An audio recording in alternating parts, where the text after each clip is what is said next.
From the outside, Christian Davis had it all: a thriving company, a majestic mansion, a name revered in elite circles, and a marriage to a warm-hearted woman everyone loved.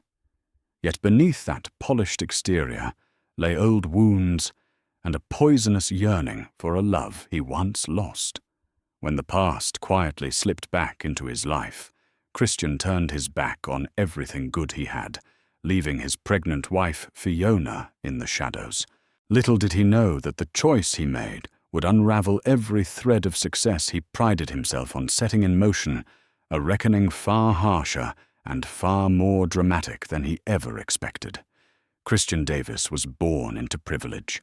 Raised in a pristine mansion on the outskirts of Manhattan, he grew up under the tutelage of a strict father and a gentle, soft-spoken mother. His father, Gerald Davis, was a formidable real estate magnate whose presence demanded attention the moment he entered any room. Gerald was the kind of man who believed in legacy and lineage, expecting Christian to follow in his footsteps and expand the family empire. Failure was not an option in the Davis household. Despite having a silver spoon, Christian's childhood was lonely. His father, though wealthy and powerful, was absent more often than not, absorbed in business dealings and endless meetings. His mother, Serena, tried to fill the gaps with small acts of kindness, a note in his lunchbox, or reading him stories about dragons and heroes at bedtime. Yet her efforts were overshadowed by the crushing force of expectation that loomed over Christian's every move.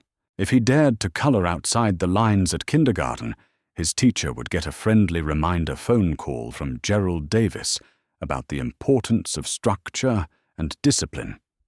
If Christian scored less than perfect in math, he was sent to intensive tutoring sessions even on weekends. When Christian was 17, he met Clarissa Martin in the lobby of an upscale hotel where their high school was hosting a winter formal. Clarissa, a transfer student from a neighboring school, had striking hazel eyes and a playful laugh that made Christian forget the weight of his father's demands. She saw beyond his last name and recognized a vulnerable teenager aching for connection. For the first time, Christian felt a spark of freedom. They danced together at that winter formal, and it was as though the rest of the world melted away. For one magical year, Christian defied his father's warnings, sneaking out for late-night walks with Clarissa, exchanging clandestine phone calls in the early morning, and imagining a future in which love, not money, was the currency he cherished. However, fate was harsh. Gerald discovered Christian's budding romance with a girl deemed unsuitable.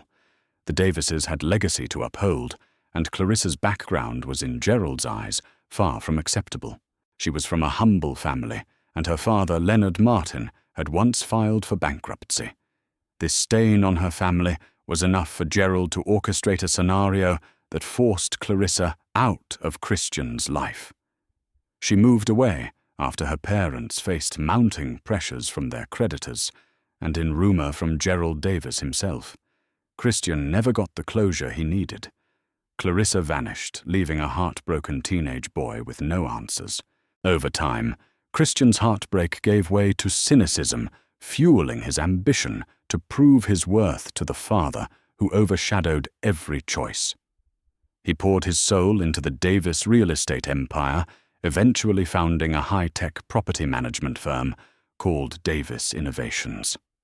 By his mid-20s, Christian was a millionaire in his own right, stepping out from his father's shadow, yet always in a hidden part of his heart.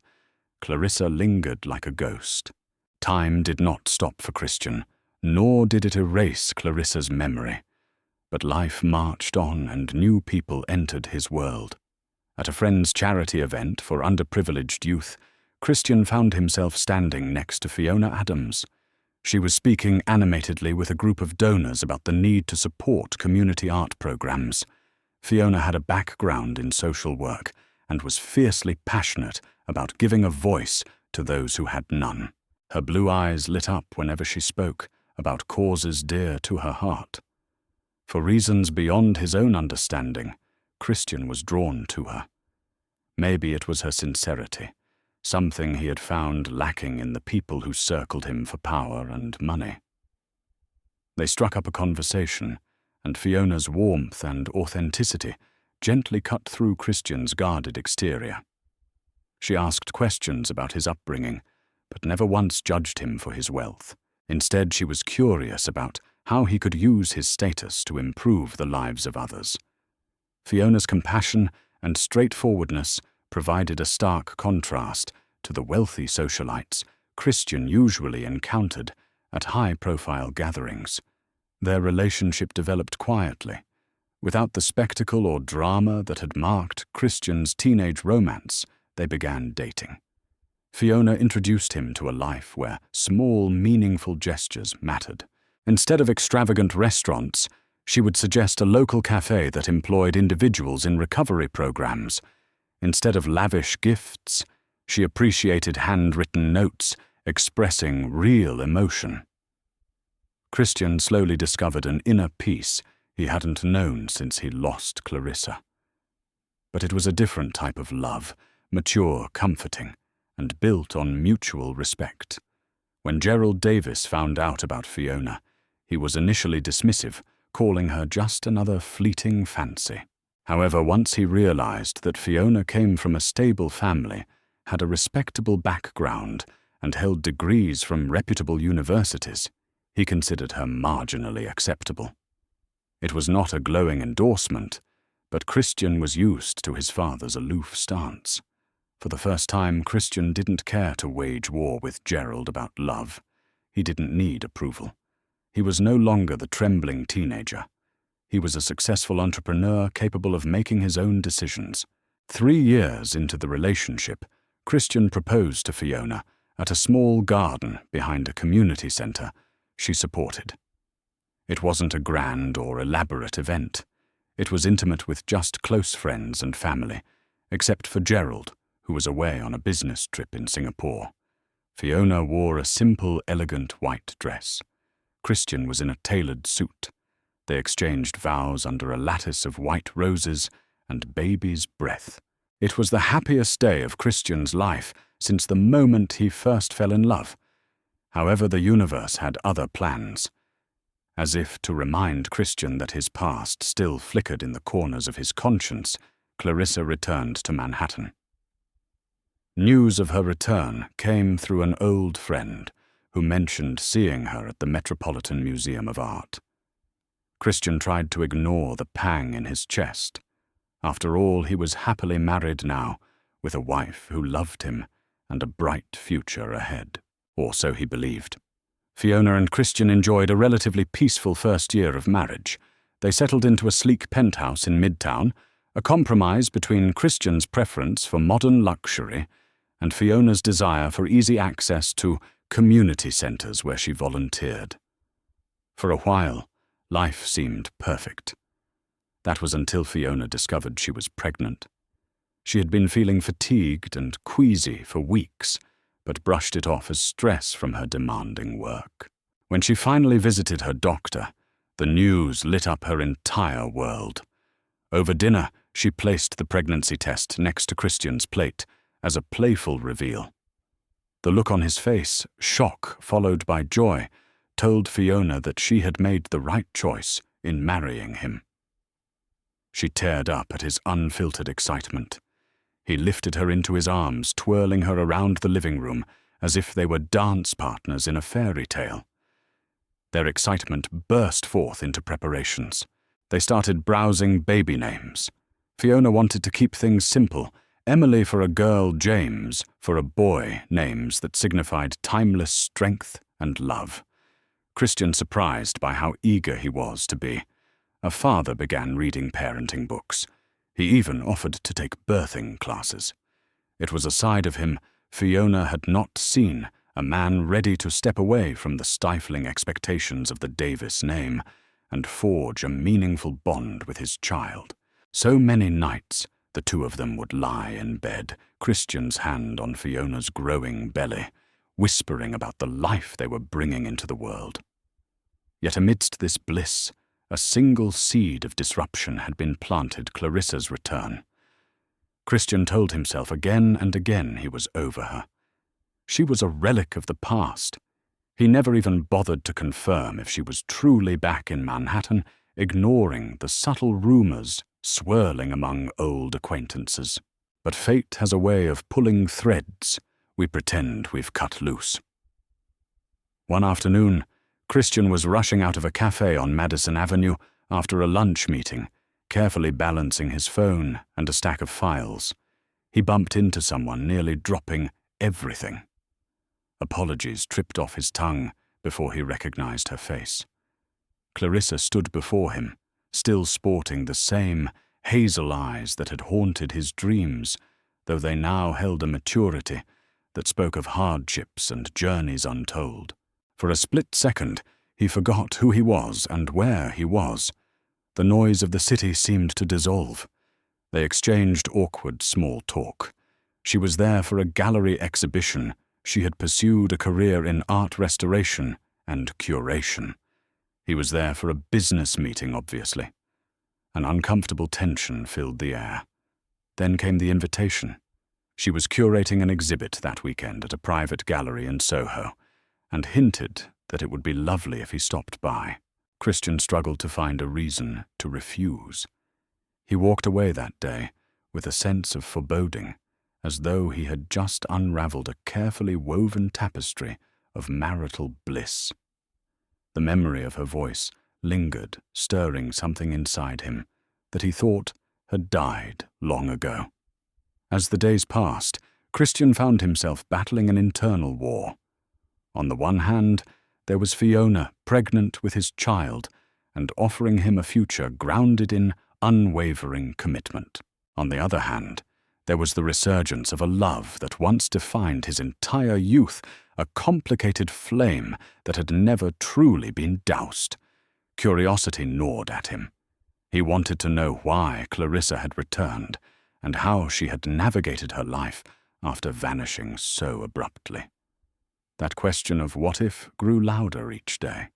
He found excuses to slip away from Fiona's side, an extra late night at the office, or an unexpected meeting with a new investor. Fiona noticed his growing restlessness, but attributed it to the nerves of impending fatherhood. She reassured him that they would face any challenge together. Her kind eyes and gentle spirit tore at his conscience, reminding him that he was risking more than just his own well-being. Eventually, Christian succumbed to temptation. He attended Clarissa's private gallery, showing in Soho. Entering the stark white space, filled with modern sculptures and abstract paintings, he felt adrenaline surge through him. Clarissa greeted him with a composed smile, leading him around the gallery and explaining the artistic significance of each piece. As she spoke, Christian found himself less interested in the art and more fascinated by the woman before him. She had changed, her hair was styled elegantly, her choice of clothing was sophisticated, and her demeanor exuded a quiet confidence. But beneath that poise, Christian sensed a lingering sadness, a wound that mirrored the one in his own heart. They ended the evening at a nearby jazz lounge, sipping whiskey in a corner booth. The conversation started safely exchanges about her life in Paris, her struggles to build her art career, the heartbreak of losing her mother to a rare illness. Every word she spoke pulled Christian deeper. Finally, when the weight of their unspoken past became unbearable, Clarissa admitted how much she had missed him. She confessed that she left not by choice, but because Gerald Davis had quietly paid off her family's debts on the condition that they move away and sever ties with Christian. Her father, desperate to avoid financial ruin, complied. Clarissa felt she had no agency back then. Emotions roiled inside Christian: anger at his father's interference, regret over never truly fighting back, and a longing for the innocence they had lost. When he returned home that night, Fiona was asleep. He stood in the dimly lit hallway, gazing at his wife's silhouette beneath the blankets. In that instant, A barrage of guilt crashed over him. Here was a woman who loved him, wholly carrying his child. Yet he was allowing his past to infiltrate a life he had built so carefully. Christian told himself it had to stop. But despite his better judgment, he found reasons to see Clarissa again. Their meetings became a ritual, a coffee here, a museum visit there. He told Fiona these outings were part of business expansions into the art sector, never quite lying, but never telling the full truth either. He felt the threads of his integrity fray, as each encounter with Clarissa awakened old emotions he had no idea how to bury again. As Clarissa and Christian's meetings escalated, an undercurrent of emotional tension sharpened between them. It wasn't just about rekindling a lost love. It was about confronting the injustice that Gerald Davis inflicted upon two teenagers who had been too naive to fight back. Each time they met, Clarissa revealed a bit more of her past. She spoke of financial hardships, her father's despair, and her own attempts to break free from the memory of Christian, only to discover that a first love isn't easily erased.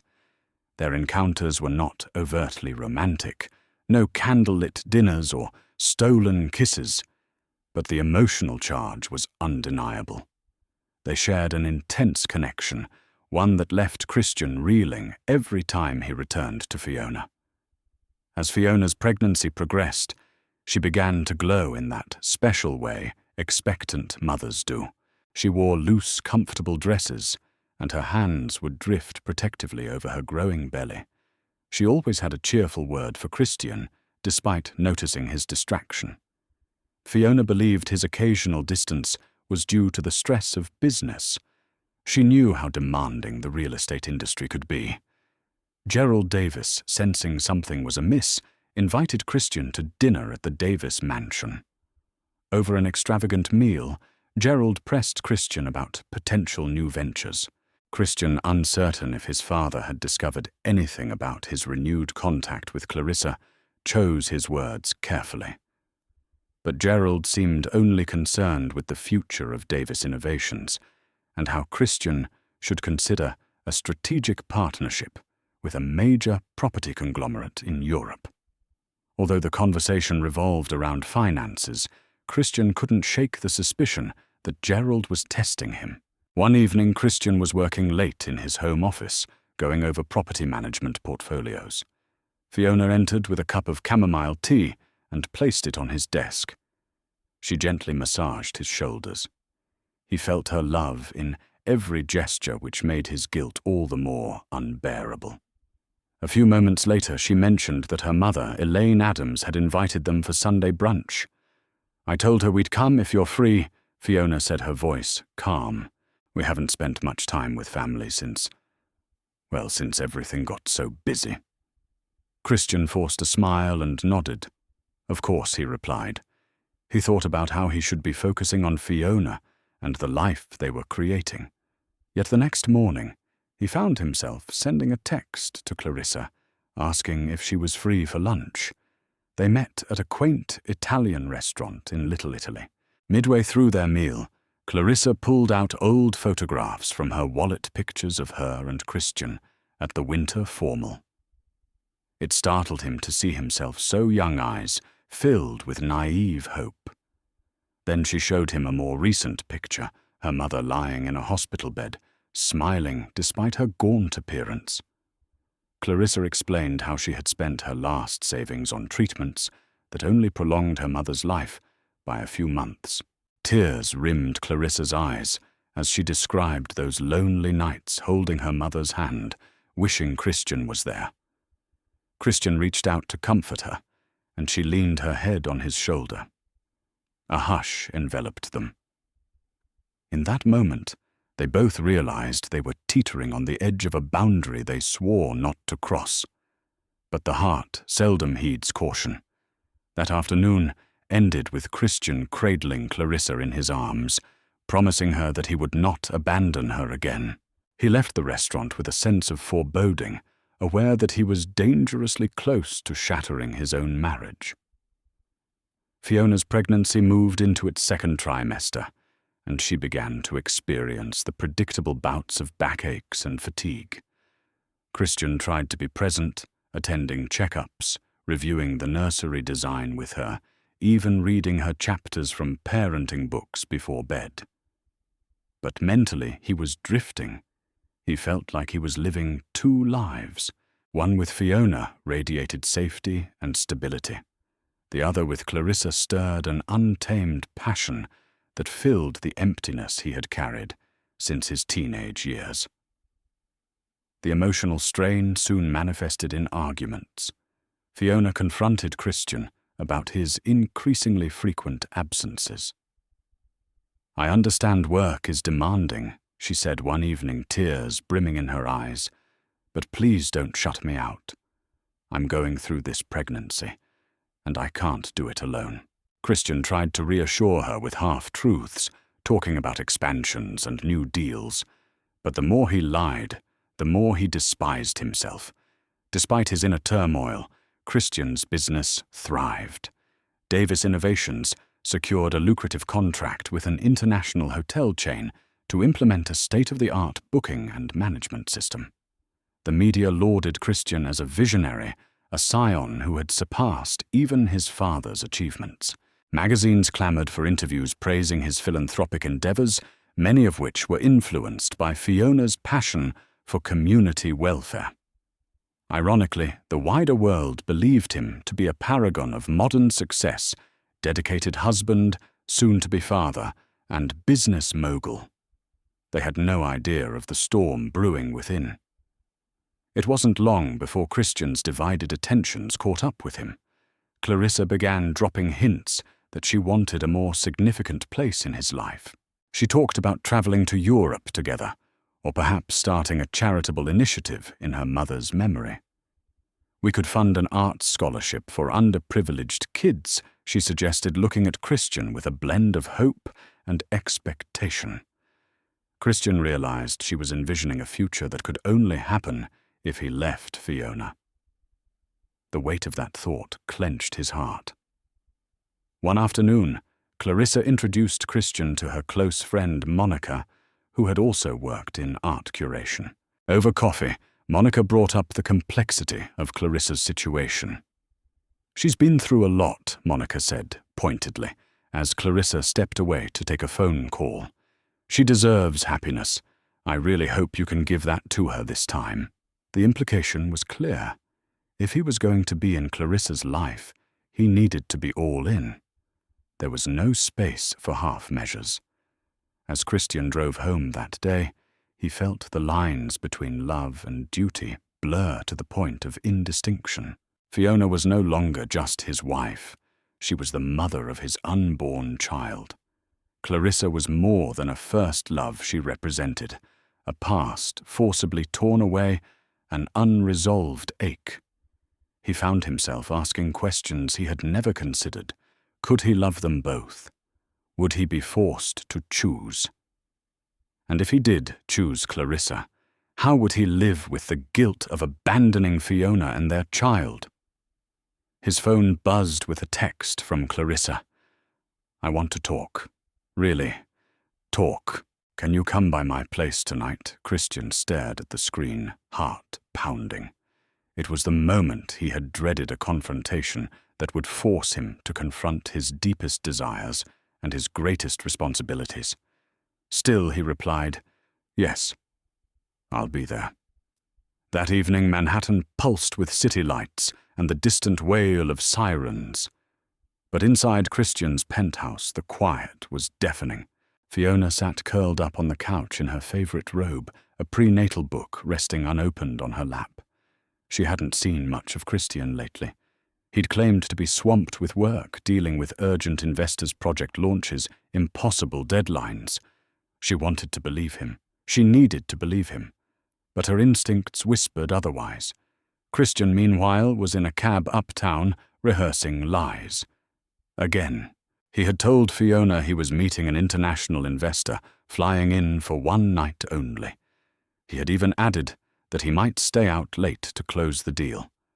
But his real destination was Clarissa's apartment in the East Village. When he arrived, Clarissa opened the door, her eyes heavy with expectation. She was barefoot, wearing a soft grey sweater, the loft behind her dimly lit with warm lamps and canvases leaning against every surface. The space smelled like paint and cedarwood and memory. Christian stepped inside. They talked quietly, at first seated on the squeaky leather sofa. Clarissa poured him a glass of red wine, though he barely touched it. Her gaze didn't waver. "I need you to tell me the truth tonight," she said gently but firmly. "What are we doing, Christian?" He swallowed hard. "I don't know what you mean." "Yes, you do." Her voice didn't rise, but it sharpened. "I need to know if I'm wasting my time. If you're just here to relive old dreams, or if you see a future with me." Christian looked down at his hands. They were trembling. "Clarissa, you know I care about you. I always have. You were taken from me. We never got closure. I thought we had more time." She nodded slowly. "We lost years. I understand that. But now I'm back. I've opened my heart to you again. And I need to know, am I standing in the shadow of your real life, or are you ready to choose me?" The question hit like a blow to the chest. "I'm married," he said. "I have a child on the way." Clarissa's eyes glistened. "And yet you keep coming back here." He sighed, rubbing the back of his neck. "I don't know how to explain it. I love Fiona. She's everything I should want. But you're the piece of me I never got to keep. With you it feels like I remember who I really am, who I used to be." Clarissa moved closer, resting her hand on his. "Then be that man again. Don't let duty or guilt trap you in a life that doesn't make you happy." Christian looked up, his eyes searching hers. "But what about Fiona, the baby?" Clarissa blinked back tears. "I'm not asking you to be cruel. I'm asking you to stop pretending. If your heart is with her, walk away from me and don't look back. But if even a part of you wants this, wants me, then stop lying to both of us." He was quiet for a long time. The only sound was the low hum of traffic through the window. Then, as if pulled by something deeper than thought, he leaned in and kissed her.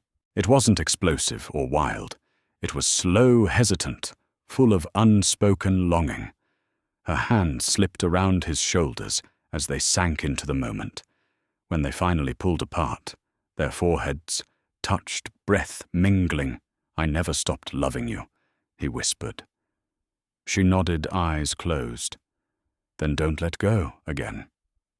That night, Christian didn't go home.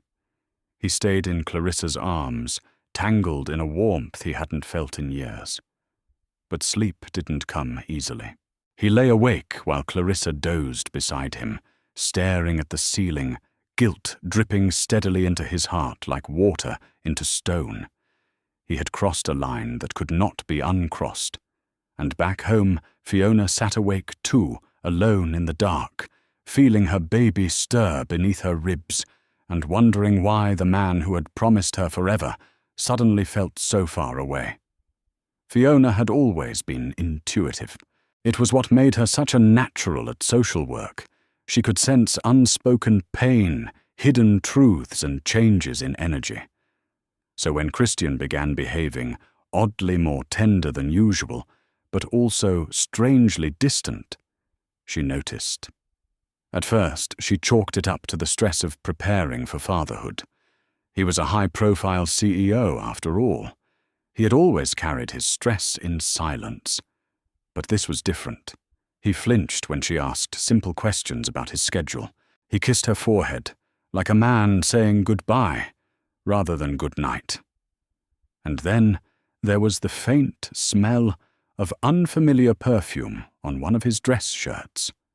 She didn't want to believe it. She couldn't believe it.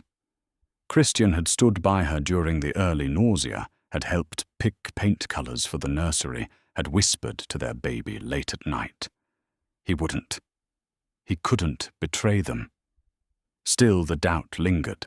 One afternoon, while sorting through receipts for the baby budget, Fiona came across a folded slip from an upscale restaurant in the East Village, one she had never visited, but knew was close to Clarissa's art gallery.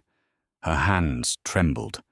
The date printed on it matched a night Christian had told her he was at a late board meeting. Her breath caught in her throat. Her heart pounding, Fiona waited until Christian got home. That evening the apartment was cloaked in silence, the kind that comes before a storm. Christian walked through the door, loosening his tie, his eyes tired. He kissed her on the cheek. "Long day," he muttered. She didn't return the kiss. Instead, she held up the receipt. "What's this?" she asked, her voice steady but cold. Christian paused. His eyes flicked to the paper in her hand, and a muscle in his jaw tightened. "I'm going to ask you once," she said. "And I want the truth. Is there someone else?" The question hovered in the air like a bomb waiting to detonate. Christian looked away. "Fiona," he began. "No," she interrupted. "No excuses. No stalling. Just say it." He hesitated, then nodded. The air left Fiona's lungs all at once. It felt as if someone had punched her in the stomach. Her hand instinctively moved to cradle her pregnant belly, her body protecting what was still pure amid the wreckage of betrayal. "How long?" she whispered. "A few months," Christian said, barely above a whisper. "It wasn't supposed to happen. I never meant to hurt you." "You never meant to hurt me," Fiona's voice rose. "You've been lying to me, lying to our baby, while I've been picking out names and reading parenting books alone." Christian reached for her hand, but she jerked away. "I loved you," she said, tears spilling down her cheeks. "I trusted you. All I asked for was honesty, loyalty, support. And now I find out you've been slipping away every time I turned my back." Christian stepped forward, guilt etched into every line on his face. "Fiona, please. I didn't plan this. Clarissa came back. I was confused. I didn't know how to handle it. It just happened." She stared at him with disbelief. "Clarissa," she repeated bitterly. "Of course. The ghost from your past. The fantasy you could never let go of." "I still love you," Christian said desperately. "I was stupid. I panicked. I didn't know how to process what I was feeling." "But I never stopped loving you." "No," Fiona said quietly. "Love doesn't look like this. Love doesn't abandon a pregnant woman for a memory." She turned away, walked into the bedroom, and returned with a small suitcase. "I need you to leave." Christian froze. "Fiona, wait, please. Let's talk about this. I don't want words anymore. I want space. I want peace. I want to protect this baby from the toxicity you've brought into our home." He stared at her as if trying to memorize her face. "Just give me a chance to fix this." Her voice cracked. "You don't get to decide that. Not after this." Tears fell freely now, but Fiona stood tall. She opened the door. Christian grabbed a few clothes, his phone charger, and his keys, and walked out without another word. As the door shut behind him, Fiona collapsed onto the couch, sobbing into a pillow, her heart breaking for the life she had built, and the betrayal she now had to survive. Days passed. Fiona shut herself off emotionally, focusing instead on the growing life inside her. She texted Christian only when necessary, doctor's appointments, updates about the baby's movements. He replied quickly, offering support, but the distance between them was a chasm. Clarissa texted Christian too, asking when they could talk again, hoping he'd come by. At first he answered her, but the guilt of what he had done to Fiona made every message feel like another cut. Then came the blow he didn't expect a call from his father. Gerald Davis was furious. The tabloids are sniffing around. He barked over the phone. They're calling it a love triangle scandal. You've embarrassed the Davis name. Christian didn't have the strength to fight him. He simply said, "I made a mistake, Dad. I have to fix it on my own terms." Gerald's voice turned icy. "Then fix it quietly, and choose wisely. There's no space for indecision in a family like ours." But Christian no longer cared about the Davis name. He cared about Fiona, about the child he might never be allowed to raise, about the woman he had shattered, and about the reckoning that had finally arrived. Just as Christian was beginning to grasp the full weight of the destruction he had caused, the universe dealt him another blow, swift, merciless, and unrelenting. It began with a call early one morning, the kind that instantly stirs dread in the chest, before a word is even spoken. Clarissa's name flashed on his phone screen. When he answered, her voice was barely audible, weak and tremulous. "Christian, I need help." His heart pounded. "What's wrong? Are you hurt? I'm at St. Vincent's," she said, her breath shallow. "They think it might be serious. I've been coughing. I didn't say anything before, but it's gotten worse." Within 20 minutes, Christian was by her side at the hospital. Clarissa looked like a shadow of the vibrant woman he had fallen for. Her eyes were sunken, her skin pale, and her frame frail beneath the hospital blankets. Yet when she saw him, she offered the ghost of a smile. "It's not just a cold," she whispered. Tests came quickly. The diagnosis came quicker than Christian was ready for advanced stage lung cancer. Malignant, aggressive, possibly terminal. Clarissa listened in stunned silence, her lips parted, but no sound escaping. Christian held her hand tightly, his own thoughts, a maelstrom of disbelief, fear, and helplessness. "Is there treatment?" he asked the doctor. "What can we do?" "There are options," the oncologist said carefully. "Chemotherapy, immunotherapy. But it's advanced. Time is not our ally." The days that followed blurred into sterile hallways, whispered conversations with doctors, and endless scans. Christian arranged for her to be transferred to a private suite with round-the-clock care. He hired the best oncologists, nutritionists, and nurses he could find. Money wasn't an object he would have burned his entire fortune if it meant saving her. Clarissa started chemotherapy the next week. Christian sat by her bed during infusions, bringing books, sketch pads, and calming playlists from their youth. He tried to keep her spirits up, recalling old memories, reading aloud from their favorite novels, and joking about their awkward teenage years. But nothing could mask the brutal toll of the illness. Clarissa's hair began to fall out. Her appetite vanished. Her voice, once strong and sure, trembled with every sentence. Through it all, Christian remained by her side, physically present, emotionally wrecked. He cancelled business trips, missed meetings, and left most of Davis Innovations in the hands of his executive team. Headlines soon appeared online. "Christian Davis vanishes from spotlight amid rumors of secret crisis." He didn't care. Meanwhile, Fiona learned of Clarissa's condition, not from Christian, but through whispers, mutual acquaintances, who couldn't resist gossiping about the love triangle that had spiraled into tragedy. The news hit her like a slap. A swirl of emotions flooded her betrayal. Yes, but also something more complicated. Grief, anger, guilt, even pity. This was the woman her husband had risked everything for, and now she was dying. Fiona said nothing to Christian. She stayed silent, focusing on her own health, her child. But every night she felt the baby's kicks and imagined a father who had disappeared, lost in a past that now threatened to consume him entirely. As Clarissa's condition worsened, the hospital room became their world. Christian brought flowers every day.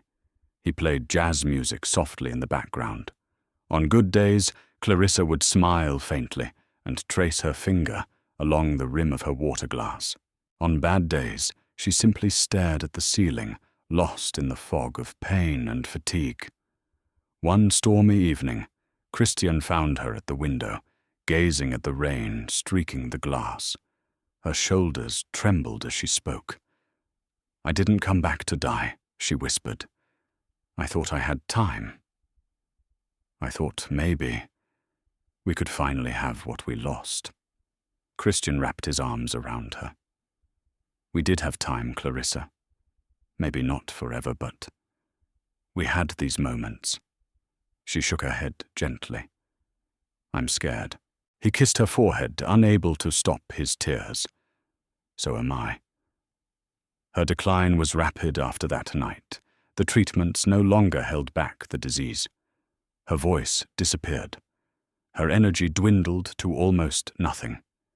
She began to drift in and out of sleep, her mind slipping away before her body surrendered.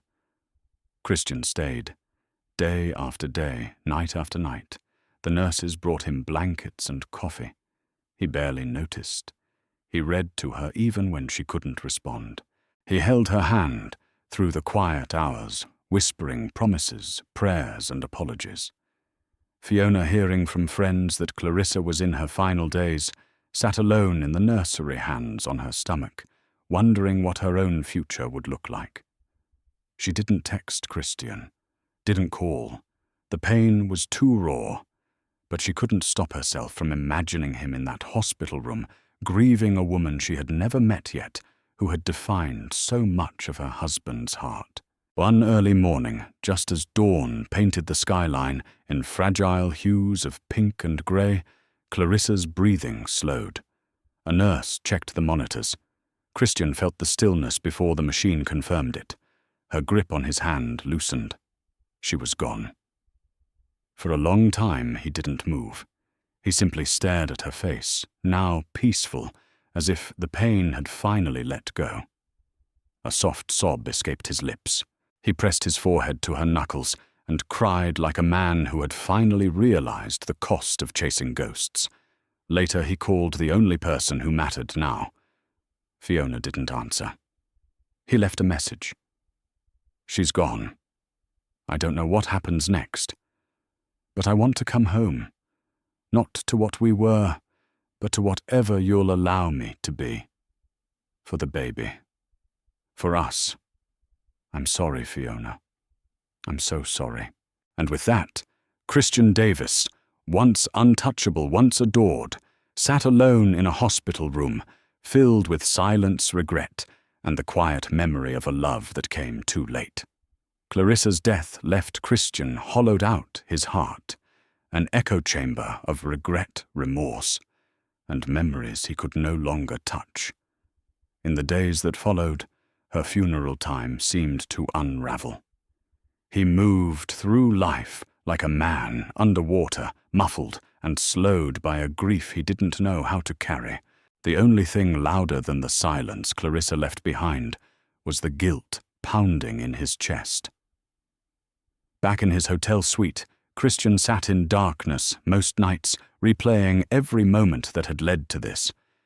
He had betrayed Fiona, distanced himself from the life they had built together, and in return he hadn't salvaged love, he had buried it. Clarissa was gone. Fiona was distant, and his unborn child, that tiny flicker of life he once felt kicking under his palm, now felt like a stranger's child.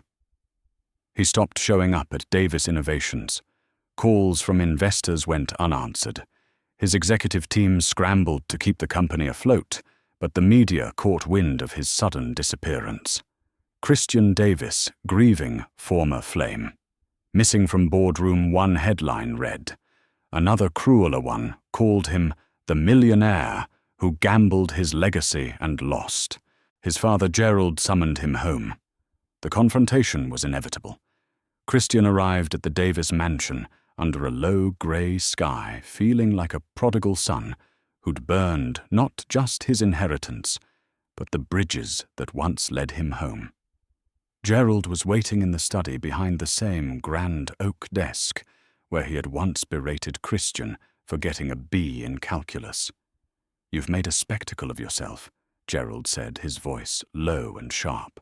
"The press is tearing you apart. Your company's losing ground. I should have expected this the moment you married a woman with too much heart and not enough pedigree." Christian's jaw clenched. He met his father's eyes with surprising calm. "Don't talk about Fiona. She's the only person who ever loved me without condition, the only one who didn't care about the Davis name." Gerald raised a brow. "And yet you threw her aside." Christian didn't argue. He couldn't. There were no excuses left. "I'm not here to be scolded, Father," he said. "I'm here because I lost everything, chasing something I should have let go a long time ago. I have a child on the way, and if I have any chance of being in that child's life, I need to earn it back." Gerald scoffed. "So you finally want to act like a man? Good. Then start by fixing this. Quietly. Get Fiona back, save your image, and move on." But Christian shook his head. "I don't care about the image anymore. I care about her. I care about my child. I'm done living a life that only looks good on paper." He left the mansion that day, with a resolution burning in his chest. He had to see Fiona, not to beg for everything back, but to face the consequences of what he'd broken and ask simply for a chance to make things right. Fiona wasn't expecting him. It was late afternoon when he arrived at the penthouse. The building lobby smelled of lavender and floor polish, and every step Christian took toward their old door felt heavier than the last. He hadn't been here in weeks, not since the night she'd asked him to leave. But this time, he carried no lies, no plans. Just sorrow and hope. Elaine Adams opened the door, her expression cautious, but not cruel. She looked him over, noting the dark circles under his eyes, the weight he seemed to have lost. Without a word, she stepped aside and let him in. The apartment was warm, quiet. On the couch sat Fiona, her body noticeably heavier now with the pregnancy. She turned slowly to face him. Her face was unreadable beautiful and distant like a painting behind glass. Christian knelt down on the floor in front of her. "I know I don't deserve it," he said, voice shaking. "But I'm here because I can't keep running from what I did. I betrayed you. I abandoned you when you needed me most. I chased something that died before it even had a chance to live. And now I don't expect forgiveness. But I need you to know how sorry I am." Fiona listened, her hands folded gently on her belly. She didn't interrupt. She didn't cry. She just watched the man who once promised her everything fall apart in front of her. "I held Clarissa's hand when she died," he continued, tears welling in his eyes. "And in that moment I realized I had been trying to fix a wound that time should have healed. But instead, I reopened every scar and hurt the only person who ever truly stayed by me. You." The silence that followed was agonizing. Fiona finally spoke. Her voice was quiet, but resolute. "You didn't just hurt me, Christian. You hurt our child. You chose the past over our future. You left me alone in this home, feeling like I wasn't enough for you to stay." "I know," he whispered, "and I hate myself for it." She looked away for a moment, then back at him. "I can't promise anything. I don't know if I'll ever love you the way I once did. But I won't keep you from your child. If you want to be in their life, it won't be out of guilt. It will be because you're ready to show up every single day, even if I can't let you back in." Christian nodded, tears falling freely now. "That's all I want the chance to be a father. To prove not through words but through actions that I've changed." Fiona exhaled deeply. "You can sleep in the guest room." But this isn't a reset. This is a new path, one step at a time. That night, Christian sat alone in the guest room, cradling an old photo of their wedding day. The pain hadn't gone, but something new had entered his chest, a quiet, cautious sense of purpose. He had failed as a husband, but maybe he could learn how to be the father his child deserved, and in time the man Fiona could trust again. Weeks turned into months. Christian dedicated himself to regaining Fiona's trust. He accompanied her to every prenatal appointment, quietly sitting by her side and taking notes. He attended parenting classes, read up on infant care, and even worked on designing the nursery himself, painting the walls a soothing mint green, assembling the crib, and placing stuffed animals in anticipation of the baby's arrival. Fiona watched his efforts with cautious hope. She couldn't easily forget the betrayal, but she saw genuine remorse in his eyes. She witnessed how he'd fallen from the pedestal of a wealthy magnate to a humbled man seeking redemption. He also made changes at work, delegating more responsibilities to trusted executives so he could focus on family. Gerald Davis protested this, calling it a weak move, but Christian stood firm. "This is my life," he told his father. "I won't abandon my family again." In the final weeks of Fiona's pregnancy, Christian took a sabbatical, stepping away from the ceaseless demands of Davis Innovations. He kept his phone on silent during prenatal classes and therapy sessions he attended with Fiona. Slowly, like a plant reviving after a harsh winter, their bond began to regrow. It was fragile, but it was there. Then came the day. Fiona's water broke at dawn, and Christian rushed her to the hospital. The hours of labor were grueling. Fiona clutched Christian's hand, sweat beading her forehead, as she pushed through the pain. By evening, a piercing cry filled the delivery room. A baby boy named James Christian Davis arrived in the world healthy and strong. As the nurses cleaned him, Christian found himself overwhelmed by an indescribable flood of emotions. He held his son for the first time, marveling at the tiny fingers wrapped around his thumb. Fiona lay back, exhausted, but relieved. Christian gently placed the baby in her arms. In that instant, the room brimmed with an unspoken forgiveness, maybe not complete, but a forgiveness born of shared creation. Their son had become a bridge between them, a symbol of renewal and unconditional love. The next few days felt like a dream. Christian and Fiona cooed over their newborn setting, aside the painful memories of recent months. They weren't magically healed, but they had a reason to fight for a future together. Christian took midnight feeding shifts, changed diapers and hummed lullabies in the early hours of the morning. Meanwhile, Fiona tentatively opened her heart to the possibility that Christian had truly changed.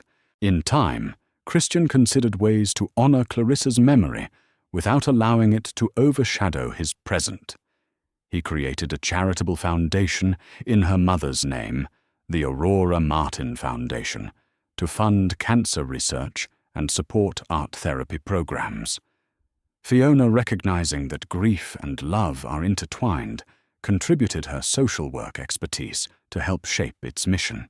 In a way, Clarissa's tragedy had ignited a philanthropic spark that ultimately saved countless lives and gave meaning to the heartbreak they all endured. Although they had no illusions about the work still required to rebuild trust, Christian and Fiona chose to move forward. In doing so, they learned that true love is not an unblemished fairy tale. It is an ongoing journey of acceptance, accountability, and forgiveness, a tapestry woven from heartbreak and second chances. They would never forget the lessons taught by betrayal, loss, and the fragile gift of life. For in their son's eyes, they saw both the future they wanted to protect and the redemption they vowed never to forsake. Christian and Fiona's tumultuous journey serves as a powerful reminder. Love can be fragile, yet it offers the strength to overcome even our gravest mistakes. When Christian strayed, he believed he was pursuing a past he had never fully healed from. Little did he know his actions would lead to tragedy, remorse, and a second chance he almost lost. In the end, it was love, complicated, messy, but ultimately resilient, that guided both of them through heartbreak and into a hopeful tomorrow.